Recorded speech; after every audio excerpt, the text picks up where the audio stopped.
Hello everyone. So যবে থেকে আমি ফিজিক্স স্ট্র্যাটেজি আপলোড করেছি তবে থেকে দিদি তুমি কেমিস্ট্রি নিয়ে কিছু বলো, আমরা কেমিস্ট্রি নিয়ে খুব টেনশনে আছি।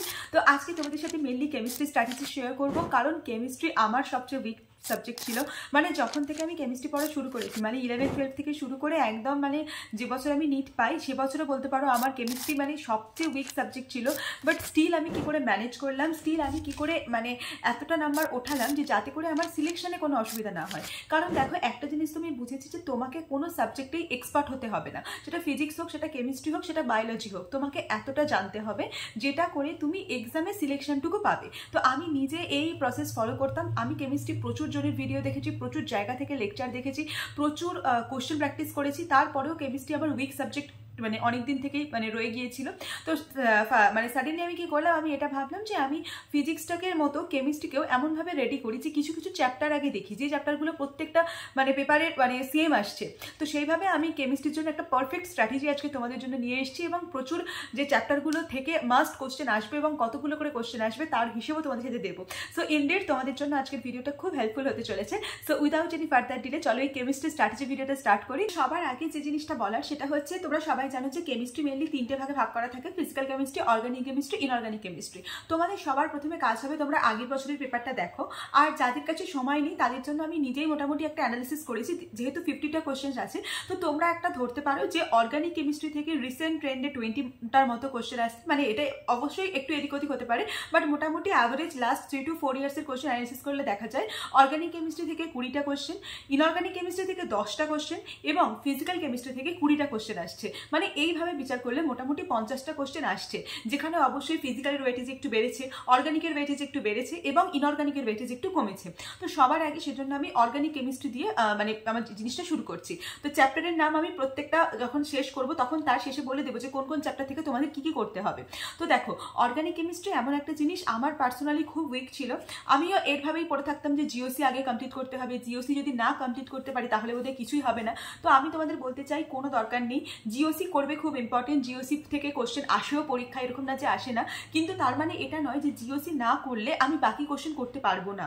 অর্গানিক কেমিস্ট্রির কোশ্চেন অ্যানালিসিস করতে গিয়ে আমি যেটা সবচেয়ে বেশি দেখেছি সেটা হচ্ছে প্রায় মানে 14 থেকে 15টা কোশ্চেন কিন্তু, মানে আমি যে 20টা বললাম তার মধ্যে 14 থেকে 15টা কোশ্চেন কিন্তু শুধুমাত্র নেম রিয়াকশন থেকে আসে। তাহলে বুঝতে পারছো নেম রিয়াকশন কতটা ইম্পর্টেন্ট। আর নেম রিয়াকশন কিন্তু জিওসি থেকে আসে না, মেনলি হাইড্রোকার্বন থেকে শুরু করে ওই কার্বক্সিলিক অ্যাসিড, যেটা লাস্ট চ্যাপ্টার কার্বক্সিলিক অ্যাসিড, তো ওইখান অবধি কিন্তু মেনলি নেম রিয়াকশনগুলো আসে। তো তার জন্য কি করবে, ইউটিউবে প্রচুর ভিডিও পড়ে আছে, যাও একটা যে কোনো নেম রিয়াকশনের ভিডিও দেখো, একটা দেখতে পারো, দুটো দেখতে পারো, তিনটে দেখতে পারো, যতক্ষণ না তুমি স্যাটিসফাইড হচ্ছ ভিডিও দেখো এবং সঙ্গে সঙ্গে এটা করো, সেটার একটা নোট বানিয়ে নাও।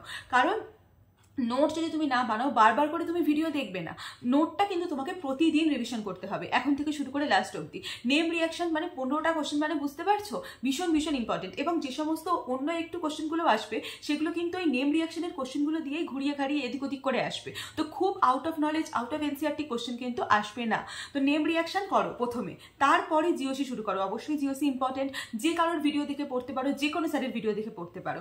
এবার যখন নেম রিয়াকশনটা রেডি করে ফেললে তারপরে তোমার কাজ হবে এনসিআরটি রিভিশন দেওয়া, মানে এনসিআরটি পড়া, এনসিআরটির মধ্যে থেকে খুঁজে খুঁজে দেখা কোথায় ওই নেম রিয়াকশনগুলো আছে এবং তার কি কি স্পেসিফিকেশনস আছে, মানে কোথায় এটা অ্যাপ্লিকেবল হবে না, কোন অ্যাসিডের ক্ষেত্রে এটা অ্যাপ্লিকেবল নয়, কোথায় কোন গ্যাস তোমার বাইরে আসছে, এই যে জিনিসগুলো, এগুলো আমার মনে হয় এনসিআরটি রিডিং দিলে তুমি একমাত্র বুঝতে পারবে। ঠিক আছে, কোথায় ন্যাসেন্ট মানে অক্সিজেন তৈরি হচ্ছে, কোথায় ন্যাসেন্ট হাইড্রোজেন তৈরি হচ্ছে, এই যে জিনিসগুলো, এগুলো কিন্তু তোমাকে এনসিআরটি রিডিং দিয়েই জানতে হবে। আর এই ছোট ছোট কোশ্চেনগুলো থেকেও কিন্তু নিটে মেনলি তোমার অনেক জিজ্ঞাসা করা হয়।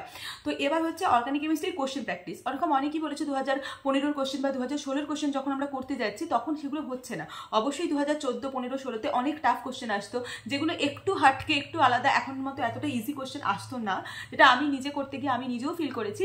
বাট তারপরে যদি তুমি আমার পার্সোনাল ওপিনিয়ন জানতে চাও, আমি বলবো প্রিভিয়াস ইয়ার তোমরা 2006-7 থেকে কিন্তু পুরোটাই করো। আমি তো পার্সোনালি সবাইকে সাজেস্ট করবো 30 ইয়ার্স, 35 ইয়ার্স এরকম যদি পিআইকিউ সলভ করো সেটাই বেটার। আর নেম রিয়াকশন তোমরা যখন পিওয়াইকিউ সলভ করবে সেখানেও কিন্তু প্রচুর পাবে। তো যদি খুব বাইরের কিছু কোশ্চেন থেকে খুব টাফ কিছু থাকে সেগুলো অবশ্যই তোমরা এখন আপাতত ছাড়তে পারো, আগে বেসিকটা ক্লিয়ার হয়ে গেলে তারপর সেটা অবশ্যই করতে পারো। আর জিওসির জন্য যেটা বললাম, অবশ্যই একটা ভিডিও লেকচার ভালো দেখো, বাট সেটা পরে, আগে নেম রিয়াকশন এই যে 13, 14, 15টা কোশ্চেন আগে কভার করে নাও, তারপরে গিয়ে জিওসি ধরো, কোনো অসুবিধা নেই। কিন্তু inductive effect, resonance effect, mesomeric effect এইগুলোর খুব হাইফাই কনসেপ্ট দরকার নেই, কিন্তু এইগুলোর বেসিক কনসেপ্ট না নিয়ে কিন্তু এক্সামে পরীক্ষা দিতে যাওয়া যাবে না। তো অবশ্যই যেন এইগুলোর বেসিক কনসেপ্ট তোমাদের মধ্যে থাকে। নেক্সট আমি যে পয়েন্টটা বলবো সেটা হচ্ছে, আই গেস আমি সবকটা বলে দিয়েছি। আচ্ছা, হাইড্রোকার্বন চ্যাপ্টারটাকে কিন্তু তোমরা অবশ্যই খুব ভালো করে রেডি করো, কারণ হাইড্রোকার্বন এমন একটা চ্যাপ্টার যেখান থেকে আমি আগে ভাবতাম বোধহয় বেশি কোশ্চেন আসে না, তারপরে দেখলাম হাইড্রোকার্বন চ্যাপ্টার থেকেও কিন্তু মানে মেকানিজম বেসড যে কোশ্চেনগুলো সেগুলো কিন্তু আসে। তো জিওসি আর হাইড্রোকার্বন এখান থেকে কিন্তু মেকানিজম বেসড কোশ্চেনগুলো বেশি আসে, আর নেম রিয়াকশন থেকে কিন্তু বাকিগুলো বেশি আসে, ঠিক আছে। দেন চলে এসো ফিজিক্যাল কেমিস্ট্রির ক্ষেত্রে। আর যদি অর্গানিক কেমিস্ট্রি নিয়ে কোনো ডাউট থাকে তাহলে তুমি অবশ্যই কমেন্ট সেকশনে আমাকে করতে পারো, আমি চেষ্টা করবো সলভ করে দেবো। নেক্সট হচ্ছে ফিজিক্যাল কেমিস্ট্রি। ফিজিক্যাল কেমিস্ট্রিতে মোটামুটি 20টা কোশ্চেন আমরা এক্সপেক্ট করতে পারি, সেটা কোথাও 18টা হতে পারে, কোথাও 21টা হতে পারে, বা 22টা হতে পারে, মোটামুটি একটা 20 অ্যাভারেজ হিসেবে আমি ধরলাম 20টা কোশ্চেন হতে পারে। এর আমি লিস্ট দেবো, বাট লিস্ট দেওয়ার আগে আমি যেটা বলবো সেটা হচ্ছে ফিজিক্যাল কেমিস্ট্রি কিন্তু একটু কনসেপচুয়াল অতটাও ওরকম নয় যে ফিজিক্সের মতো কনসেপ্ট লাগবে, হ্যাঁ একটু টাফ কোশ্চেন এসে গেলে অবশ্যই কনসেপ্ট লাগবে, কিন্তু ফিজিক্যাল কেমিস্ট্রি ম্যাক্সিমাম আসে পিওয়াইকিউ বেসড। এটা কিন্তু একদম তোমরা মানে যদি এই যে 20টা কোশ্চেন তুমি দেখছো তার মধ্যে কিন্তু 15টা কোশ্চেনই তোমার আসবে নিউমেরিক্যালস, এবং যেগুলো কোথাও না কোথাও ওই প্রিভিয়াস ইয়ার বেসডই, মানে তুমি সব চ্যাপ্টারের প্রিভিয়াস ইয়ার করলে একদম করেই তুমি পেরে যাবে। মোটামুটি 15টার মধ্যে 12-13টা তুমি এমনি পেরে যাবে, হয়তো একটা একটু এদিক ওদিক বাইরে থেকে আসতে পারে। এর প্রথম কাজ ভিডিও লেকচার দেখবে, এরকম নয় যে 8 ঘন্টা 9 ঘন্টার ভিডিও লেকচার দেখে বসে গেলাম, একদমই নয়। তুমি চেষ্টা করো 1 ঘন্টা ওয়ান শট ভিডিও দেখার, কিন্তু সেখানে যেন সবটা কভার করা থাকে এরকম ভিডিও দেখো, এবং তারপর নোটস বানাও। নোটস কিন্তু ম্যান্ডেটরি, শুধুমাত্র মানে আমি এটা কেমিস্ট্রির ক্ষেত্রে বলছি, সেটা অর্গানিক হোক ইনঅর্গানিক হোক বা ফিজিক্যাল হোক, নোটস কিন্তু ম্যান্ডেটরি, কারণ বারবার করে তুমি কিন্তু পড়বে না, মানে ভিডিও দেখবে না, তো বারবার করে তোমার কিন্তু রিভিশনের জন্য নোটসটা কিন্তু খুব বেশি দরকার। এবার আমি যেটা নেক্সট পয়েন্ট হিসেবে রাখবো সেটা হচ্ছে নোটস বানালে, ভিডিও দেখলে, এবার স্যার যেগুলো কোশ্চেনগুলো প্র্যাকটিস করাচ্ছে ইনস্ট্যান্ট, সেইগুলো কিন্তু অবশ্যই প্র্যাকটিস করো, আর তারপরে কিন্তু পিওয়াইকিউ করো। আর এনসিইআরটির মধ্যে কিছু চার্টস আছে, কিছু গ্রাফ আছে, সেগুলো কিন্তু অবশ্যই করো। এছাড়াও এখানে যে ইম্পর্টেন্ট চ্যাপ্টারগুলো আছে সেটা হচ্ছে 1 নম্বর মোল কনসেপ্ট, ভীষণ ইম্পর্টেন্ট। মোল কনসেপ্টটাকে একটু বেশি টাইম দাও, মোল কনসেপ্ট ওয়ান শটে করো না, এটা আমার রিকোয়েস্ট সবার কাছে। মোল কনসেপ্টটাকে একটু বড় ভিডিও দেখে করো, কারণ খুব ইম্পর্টেন্ট। নেক্সট অ্যাটমিক স্ট্রাকচার, খুব ইম্পর্টেন্ট, এটা ওয়ান শটে অবশ্যই করতে পারো, কোনো অসুবিধা নেই। 3 নম্বর হচ্ছে ইকুইলিব্রিয়ামটাও আমি ওয়ান শটে করতে বারণ করবো, এটা একটু লং ভিডিও দেখে করতে বলবো, কারণ এখানে প্রচুর কনসেপ্ট আছে। কেমিক্যাল ইকুইলিব্রিয়াম থেকে একটা কোশ্চেন কনফার্ম, আর আয়নিক ইকুইলিব্রিয়াম তো ভীষণ ইম্পর্টেন্ট, 2টো কোশ্চেন আমরা এক্সপেক্ট করতে পারি আয়নিক ইকুইলিব্রিয়াম থেকে। নেক্সট আমি বলবো থার্মোডাইনামিক্স তো খুব কনসেপচুয়াল চ্যাপ্টার, বাট খুব ইজি চ্যাপ্টার। তো তোমরা যদি একবার একটু বুঝে নাও ভালো করে কনসেপ্ট, তাহলে আমার মনে হয় ইজি তোমরা থার্মোডাইনামিক্স থেকে 2টো কোশ্চেন করে আসতে পারবে।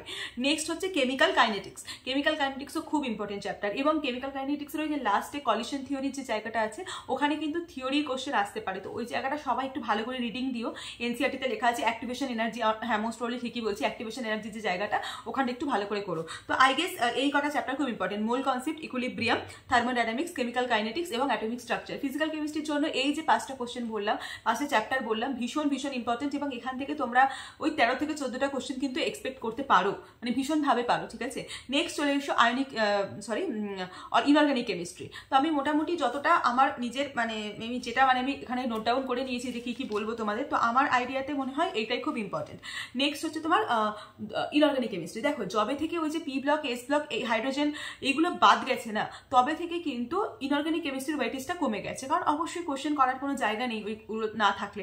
তো আমরা ইনঅর্গানিক কেমিস্ট্রি যা মেন 3টে চ্যাপ্টার আছে, যে 3টে চ্যাপ্টারের কোশ্চেন তোমায় করতেই হবে, সেটা হচ্ছে কোঅর্ডিনেশন কম্পাউন্ড, যেটা ভীষণ ইম্পর্টেন্ট। আমি আগের একটা ভিডিওতেও তোমাদের বলেছিলাম যে কোঅর্ডিনেশন কম্পাউন্ড থেকে প্রতি বছর যতবার আমি মক টেস্ট দিতে যেতাম, আমি প্রথমে কোঅর্ডিনেশন কম্পাউন্ড করে যেতাম না, তারপরে গ্র্যাজুয়ালি দেখলাম প্রতিবারই কিছু না কিছু কোশ্চেন আটকে যাচ্ছে, তখন আমি বুঝতে পারলাম যে অ্যাকচুয়ালি কতটা করে যাওয়াটা ইম্পর্টেন্ট। তো তোমরা সবাই কিন্তু কোঅর্ডিনেশন কম্পাউন্ডটা অবশ্যই করে যেও।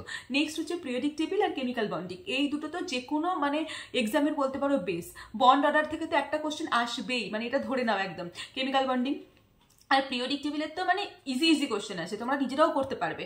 একবার গোটা প্রিভিয়াস ইয়ার যদি করে যাও তাহলে কেমিক্যাল বন্ডিং আর পিরিয়ডিক টেবিল কিন্তু আটকাবে না।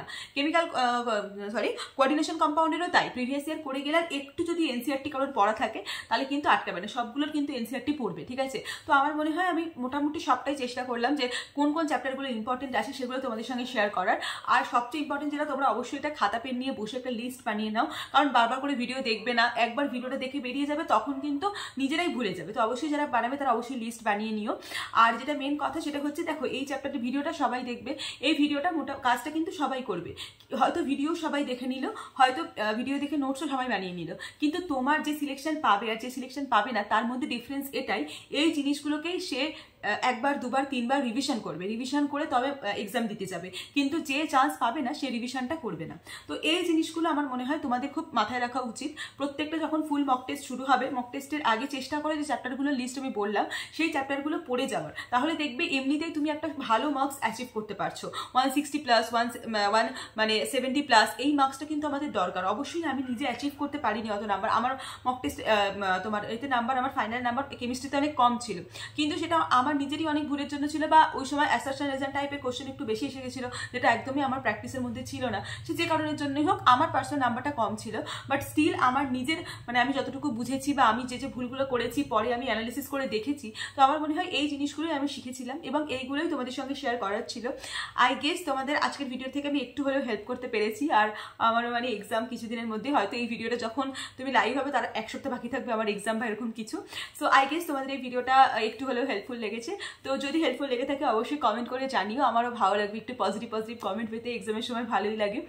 আর বাকি হচ্ছে পড়াশোনা করতে থাকো, আর নেক্সট ভিডিও খুব তাড়াতাড়ি আসবে, আমি চেষ্টা করবো খুব তাড়াতাড়ি দেওয়ার।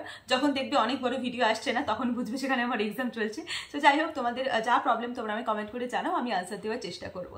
সো দেখা হচ্ছে পরের ভিডিওতে খুব তাড়াতাড়ি, ততক্ষণ পর্যন্ত খুব ভালো থাকো, খুব ভালো করে পড়াশোনা করতে থাকো, বাই।